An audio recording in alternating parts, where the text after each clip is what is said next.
Hey, I'm Ben Williams, and this is how I created my Halo 7 concept animation with Unreal Engine 5. I knew I wanted to make another Halo animation since making my first one last year. This time, rather than an action sequence, I wanted to make a concept for a possible Halo 7 co-op. Before I started recording my motion capture, I did a quick Previs to block out the idea. I used an idle animation from Mixamo, I found a really cool emitter beam from Sketchfab, and I built a quick environment and composed a few shots. Yeah, we'll get back to that. Next was recording motion capture. I used my Rococo Smartsuit Pro 2 along with the smart gloves and Rococo Studio software.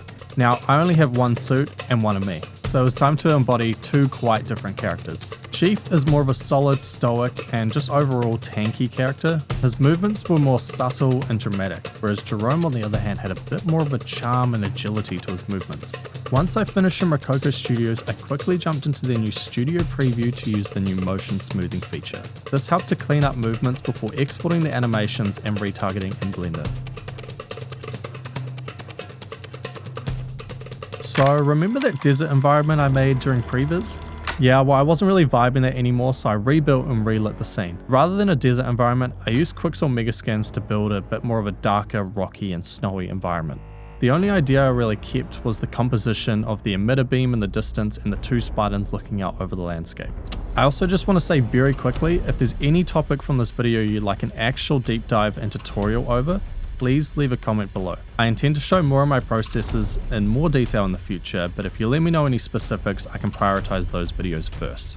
Alright, we're back on. Next I used William Fauche's EasySnow Blueprint to quickly add some snowflakes and snow ground cover. To do that, I went into the Quixel parent material, dropped in the EasySnow material function,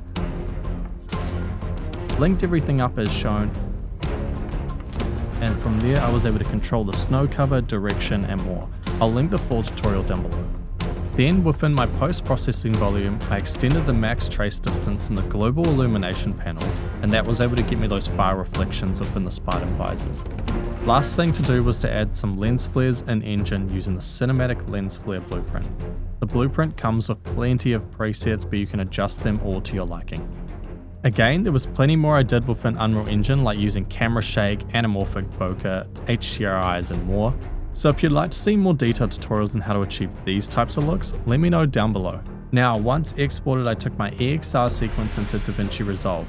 My first node was the tilt shift blur to give some realistic lens softness around the edges of the frame. I didn't use the lens blur node itself because when creating a feathered fall off, it doesn't actually create a gradient. It's actually more of an overlay that imitates a blurred fall off. So for that I chose the tilt shift node instead and then used the lens blur setting within that. My next node was just for simple leveling, matching temp and light values between shots. After this came the more creative elements like glow. I used this for the sky to really make areas pop, and it also helps to create realistic light wrapping. I also used halation over top just to really complement it, and also kind of lays the good groundworks for a good film emulation. The final touch which I use for all of my renders is the film look creator node.